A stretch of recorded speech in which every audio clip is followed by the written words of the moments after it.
अस्सलाम वालेकुम, welcome to another lecture of management information system. Last lecture के अंदर हमने सिस्टम थ्योरी एंड मेथडोलॉजीज़ को डिस्कस किया था इसमें, और आज हम सिस्टम डेवलपमेंट लाइफ साइकिल को डिस्कस करने जा रहे हैं। मॉडल्स हमने पहले ही डिस्कस कर लिए हुए हैं जिसमें waterfall method, rapid application development methods आते हैं। तो आज हम सिस्टम डेवलपमेंट लाइफ साइकिल को डिस्कस करेंगे।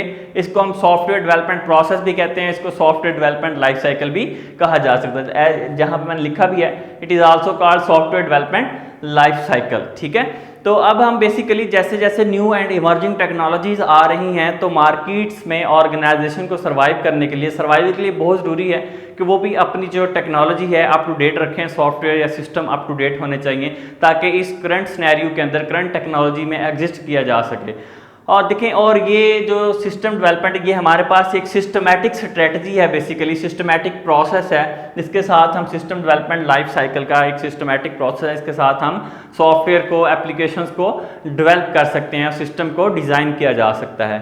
तो चलिए आइए इसको स्टार्ट करते हैं। Let's talk about the what is SDLC। SDLC is a framework that describes the activities performed at each stage of a software development project। SDLC एक framework होता है जो क्या डिफाइन करता है, क्या डिस्क्राइब करता है, एक्टिविटीज़ को डिस्क्राइब करता है जो कि हमें हर स्टेज पे परफॉर्म करनी पड़ती हैं। मैं आपको एक एग्जांपल से समझाता हूँ कि आप जब कोई भी प्रोडक्ट बनाना शुरू करते हैं या कोई भी चीज़ बनाना शुरू करते हैं, सबसे पहले आप प्लान करते हैं, उसको डिज़ाइन करते हैं, उसको फिर आप जो है वो डेवलपिंग स्टेज पर लेके जाते हैं, फिर आप उसको मेनटेन करते हैं। सेम लाइक दैट कि सॉफ्टवेयर डेवलपमेंट लाइफ साइकिल भी एक फ्रेमवर्क होता है जिसमें डिफरेंट एक्टिविटीज़ को परफॉर्म किया जाता है, लाइक प्लानिंग, डिज़ाइनिंग। ठीक है, और वो हर स्टेज के अंदर आप सॉफ्टवेयर डेवलपमेंट प्रोजेक्ट में अप्लाई करते हैं। उससे क्या होता है कि क्लैरिफिकेशन हो जाती है, आप क्या बना रहे हैं, किस तरह की चीज़ बना रहे हैं, वो आइडिया आपका क्लियर हो जाता है। थोड़ा सा आगे चलते हैं। SDLC is a process used by software industry. एक ऐसा प्रोसेस है जिसको सॉफ्टवेयर इंडस्ट्री यूज़ करती है। क्यों यूज़ करती है? To design and develop, design करने के लिए और डेवलप करने के लिए, and test high quality software. एक ऐसा प्रोसेस है जिसको इंडस्ट्री यूज़ करती है, सॉफ्टवेयर इंडस्ट्री। क्यों यूज़ करती है? क्योंकि एक इजी और सिस्टमैटिक प्रोसेस है। इससे आप चीज़ को डिज़ाइन कर सकते हैं, डेवलप कर सकते हैं और टेस्ट कर सकते हैं, हाई क्वालिटी सॉफ्टवेयर बना सकते हैं। थोड़ा सा आगे चलें, इसका पर्पज़ क्या है? It aim to produce the quality software. एक ऐसा सॉफ्टवेयर प्रोड्यूस किया जाए जो क्वालिटेबल हो और मीट कर सके या उससे एक्सीड कर सके एक्सपेक्टेशन फ्रॉम कस्टमर्स की एक्सपेक्टेशन से वो एक्सीड कर सके, और with in the time limit and budget के अंदर रहते हुए उस प्रोजेक्ट को कंप्लीट किया जा सके जो उस सिस्टम से आप लेना चाह रहे हैं। ठीक है, बात क्लियर हुई? मैं ये आपको कह रहा हूँ कि इस सिस्टम का एक इंडस्ट्री इसको इस वजह से यूज़ करती है कि वो डिज़ाइन करती है, इसको डेवलप करती है ताकि हाई क्वालिटी सॉफ्टवेयर प्रोड्यूस किया जा सके, और वो विद इन टाइम और विद इन बजट के अंदर रहते हुए आप उस सॉफ्टवेयर को जो है वो प्रोड्यूस कर सकें। सिस्टम डेवलपमेंट लाइफ साइकिल हमें बेसिकली ये बताता है। A systematic strategy for large scale development projects. Large scale development projects जब भी आपने बनाने होते हैं तो ये एक सिस्टमैटिक स्ट्रेटजी है और बहुत ही यूज़फुल स्ट्रेटजी है यूज़ करने के लिए, और ये सॉफ्टवेयर को डेवलप करने के लिए या प्रोजेक्ट सिस्टम को डेवलप करने के लिए। होप सो आपको क्लियर हो गया होगा। अब हम SDLC की कुछ फेजेस की बात करते हैं।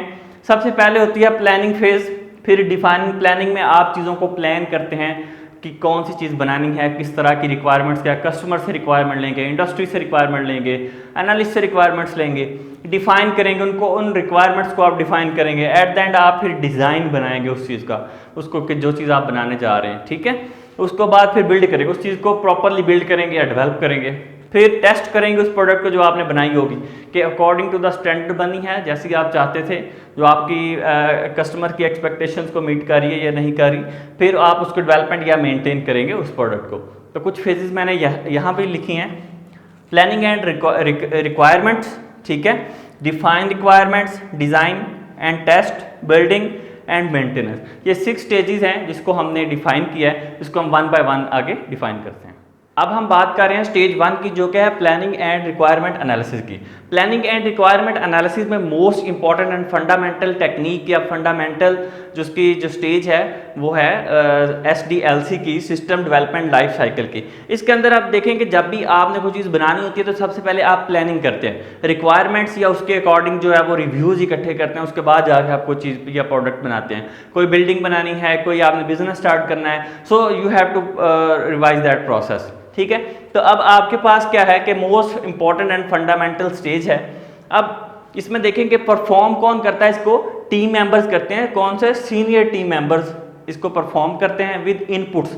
वो इनपुट्स कहाँ से लेते हैं, from the customer, sales departments and from the market surveys. Market survey से, सेल्स डिपार्टमेंट से, कस्टमर से वो रिव्यूज़ लेंगे, रिक्वायरमेंट्स लेंगे कि आपको कैसी प्रोडक्ट चाहिए या उनकी नीड क्या है, वो किस तरह की प्रोडक्ट को जो है वो एक्सपेक्ट कर रहे हैं, तो वो इसके करते हैं। फिर इस इंफॉर्मेशन को यूज़ करते हुए जो customer, sales department, market survey से आई है, आप एक बेसिक प्रोजेक्ट अप्रोच बनाने की तरफ जो है वो चले जाते हैं। आपको एक बेसिक प्रोजेक्ट अप्रोच का आइडिया मिल जाता है कि हम क्या चीज़ प्रोड्यूस करना चाह रहे हैं या कैसा सॉफ्टवेयर या सिस्टम जो है प्रोड्यूस करना चाह रहे हैं, ठीक है। And conduct the product feasibility study in the, फिर हम conduct the feasibility study. Feasibility study क्या होती है कि उसमें देखेंगे कि वो जो सॉफ्टवेयर या सिस्टम हम बना रहे हैं वो इकोनॉमिकली पॉइंट ऑफ व्यू से कैसा है, ऑपरेशनली वो उसको हम कैसे यूज़ कर सकते हैं, किस तरह का होगा, कौन बनाएगा, and technically point of view से भी हम उसको देखेंगे, टेक्निकली बनाने वाले लोग कौन हैं, उसको चलाने वाले लोग कौन हैं, और उसका इकोनॉमिकली इम्पैक्ट क्या होगा। ये सारी चीज़ें हमें जो है वो इंफॉर्मेशन सिस्टम से, जो आपने यहाँ से इंफॉर्मेशन इकट्ठी की होगी उसकी बेस पे हमें चीज़ें मिल जाती हैं जो कि हम फिजिबिलिटी स्टडी करते हैं। Identification of the risk associated. अच्छा, इसके बाद हम ये भी देखेंगे प्लानिंग के अंदर कि आपका जो प्रोडक्ट है, जो सॉफ्टवेयर है, उसके साथ रिस्क कौन कौन से एसोसिएटेड है, ठीक है। ये हमेशा कहा जाता है कि हाई रिस्क है तो हाई रिटर्न है। तो डेफिनेटली अगर आप कोई प्रोडक्ट बना रहे हैं, ऐसी यूनिक प्रोडक्ट बना रहे हैं जो कि मार्केट में सर्वाइवल के लिए, ऑर्गेनाइजेशन के लिए ज़रूरी है, सॉफ्टवेयर ऐसा ज़रूरी है, तो आपको क्या करना है कि उसकी फिजिबिलिटी आपने स्टडी चेक करनी है और रिस्क उसके साथ एसोसिएटेड जो है उनको हम चेकआउट करेंगे। अभी हमने बात किया फिजिबिलिटी स्टडी की। फिजिबिलिटी स्टडी क्या होता है इसको अब देख लेते हैं। बेसिकली आपने ये चेक करना है कि वो जो सॉफ्टवेयर आप बना रहे हैं वो अकॉर्डिंग टू द स्टैंडर्ड बनेगा, वो आपकी जो ज़रूरत है, नीड है कस्टमर की, उसको फुलफिल करेगा या नहीं करेगा। Analysing software will meet the organisation requirements, कि वो ऑर्गेनाइजेशन की रिक्वायरमेंट्स को मीट करेगा या नहीं करेगा। फिर हम ये भी देखेंगे कि software can be implemented using the current technology. Current technology को आप यूज़ करते हुए क्या आप सॉफ्टवेयर को इम्प्लीमेंट कर सकते हैं। वो कोई ज़्यादा हाई स्टैंडर्ड क्वालिटी का तो, जो है वो टेक्नोलॉजी तो नहीं उसमें यूज़ हो रही, और आप जो सॉफ्टवेयर बना रहे हैं वो आपके स्पेसिफिक बजट के अंदर और टाइम लिमिट के अंदर बन रहा है या नहीं बन रहा है। ये फिजिबिलिटी स्टडी चेक करेंगे उसकी। Software can be integrated with the other existing software. जो सॉफ्टवेयर है वो एग्जिस्टिंग सॉफ्टवेयर के साथ इंटीग्रेट कर सकता है या नहीं कर सकता, ये हम उसकी फिजिबिलिटी के अंदर चेक करेंगे। अगर इंटीग्रेट नहीं कर सकता तो ऐसी टेक्नोलॉजी हम नहीं बना सकते या हम नहीं बनाएंगे जो बाकी टेक्नोलॉजी से डिफरेंट आ रही है और हमारी जो है वो और हमें प्रॉब्लम में जो है वो फंसा देगी, ठीक है। तो ये आपके पास फिजिबिलिटी स्टडी के अंदर हम ये चीज़ें चेक करते हैं।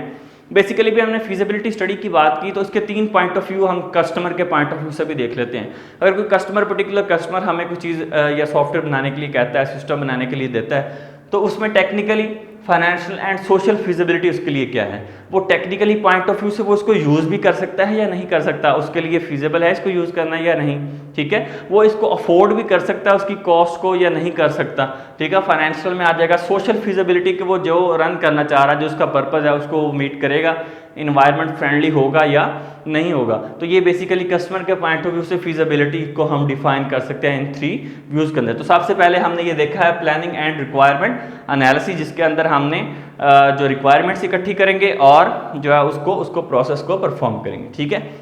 अब हम बात करते हैं स्टेज 2 की, that is define requirements. Requirements को डिफाइन करेंगे। अब रिक्वायरमेंट्स डिफाइन करना क्या है कि जो रिक्वायरमेंट्स आपने फर्स्ट स्टेज के अंदर इकट्ठी की हैं उसको आप क्लियरली डिफाइन करेंगे, डॉक्यूमेंटाइज करेंगे, ताकि उस पर जो है वो कस्टमर से अप्रूवल लिया जा सके, मार्केट एनालिस्ट से अप्रूवल उस पर लिया जा सके और उस पर फर्दर काम किया जा सके। Clearly define the product requirements and get them approved from the customer और the market analyst. Market analyst से हम उसको अप्रूव करवाएंगे। अच्छा, अब बिल्ड प्रोटोटाइप। लास्ट लेक्चर में भी हमने डिस्कस किया था कि इसका प्रोटोटाइप बनाएंगे, एक मॉडल बनाएंगे जो उस रिक्वायरमेंट्स को फुलफिल कर रहा होगा, एक खाका जिसको कहते हैं कोई चीज़ बनाने से पहले, ठीक है। तो प्रोटोटाइप बनाएंगे, फिर उसके बाद प्रियोरिटाइज रिक्वायरमेंट्स। जो रिक्वायरमेंट्स आपने डिफाइन की उसको आप प्रियोरिटाइज करेंगे, रैंक कर देंगे, कैटेगराइज कर देंगे। सबसे पहली रिक्वायरमेंट ये फुलफिल होनी चाहिए फ्रॉम दिस सिस्टम, ठीक है। फिर सेकंड, फिर थर्ड, फिर 5, 5th, 6th, इस तरह आप उसको रिक्वायरमेंट्स को एनालाइज करेंगे या कैटेगराइज करेंगे। Generate and evaluate alternatives. फिर आप उसके अल्टरनेटिव्स भी निकालेंगे। अगर इसका, इस सॉफ्टवेयर का, इस सिस्टम का अल्टरनेटिव क्या हो सकता है, इसको हम किस तरह से बना सकते हैं और इसकी क्या क्या रिक्वायरमेंट्स हैं, कौन से और सोर्सेज यूज़ किए जा सकते हैं, वो जितने भी अल्टरनेटिव्स हैं उसको भी हम यहाँ पे डिफाइन करेंगे बेसिकली डिज़ाइन स्टेज के अंदर। तो ये basically planning and requirement analysis और स्टेज 2 के अंदर डिफाइन रिक्वायरमेंट्स हम करेंगे। अब हम बात कर रहे हैं स्टेज 3 की, जो कि है डिज़ाइन। इसमें हम प्रोडक्ट को, अपने सॉफ्टवेयर को, सिस्टम को डिज़ाइन करेंगे बेसिकली। अब इसको हम देख लेते हैं formally. Decide the system will be created in house और आउटसोर्स। अब डिज़ाइन करना है, अब आपने प्रॉपरली सिस्टम को रिक्वायरमेंट्स इकट्ठी करने के बाद अब आप ये देखेंगे कि आप वो जो सिस्टम है वो खुद बनाएंगे या आउटसोर्स करेंगे, किसी और को, थर्ड पार्टी को कहेंगे कि वो सिस्टम आपको बना के दे, वो सॉफ्टवेयर आपको बना के दे। तो ये आपने डिसाइड करना है। Identify how it will operate and how it will be used by the end user.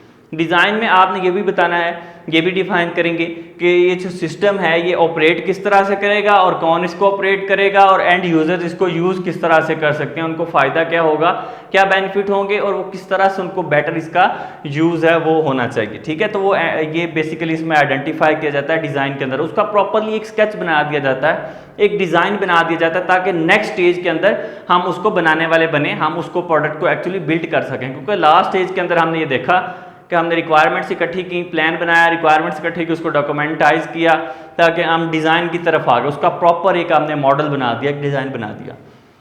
री examine the feasibility study done in the analysis phase. अब इसको एक दफ़ा से फिजिबिलिटी स्टडी को हम दोबारा से एनालाइज करेंगे, जो कि हमने एनालिसिस फेज के अंदर की थी कि फिजिबिलिटी ये जो सॉफ्टवेयर है, क्योंकि जब हमने प्रॉपरली डिज़ाइन बनाया, उसकी रिक्वायरमेंट्स को हमने कैटेगराइज कर लिया और प्रॉपरली एक डिज़ाइन बनाया, तो हमने फिर उसकी फिजिबिलिटी चेक की कि अब जो हमने प्रॉपर या लास्ट डिज़ाइन बनाया है ये इसकी फिजिबिलिटी क्या है, ये इकोनॉमिकली कैसे है, टेक्निकली कैसे है, फाइनेंशियली कैसे है, सोशली कैसे है। ठीक है, ये उसको हमने उसकी एक दफ़ा फिर से एनालिसिस कर लेने हैं फिजिबिलिटी स्टडी के, जो कि हमने उसमें देखा था।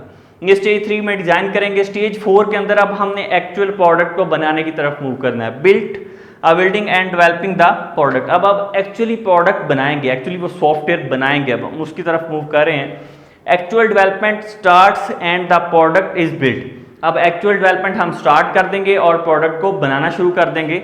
यहाँ पे देखें कि जो डेवलपमेंट होगी उसकी स्टार्ट हो जाएगी और प्रोडक्ट जो है वो आपके पास बन के आ जाएगी। तो ये बेसिकली हम काम करेंगे स्टेज 4 के अंदर। Training is implemented by the end users.